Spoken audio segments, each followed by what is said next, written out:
महाराष्ट्र आणि राजस्थानमध्ये 67 ठिकाणी छापेमारी झालेली आहे। या घडीची आपण मोठी बातमी पाहतोय।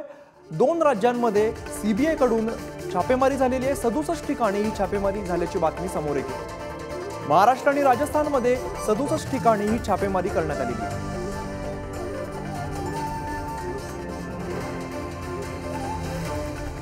प्रतिनिधी किरण डोईफोडे अधिकची माहिती देत आहेत। किरण, महाराष्ट्र आणि राजस्थानमध्ये 67 ठिकाणी छापे पडलेले आहेत, काय नेमकी कारवाई आहे?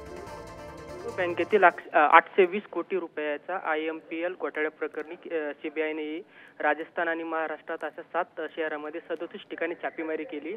युको बँकेकडून मिळालेल्या तक्रारीच्या आधारे सीबीआयने गेल्या वर्षी नोव्हेंबरमध्ये हा गुन्हा दाखल केला होता।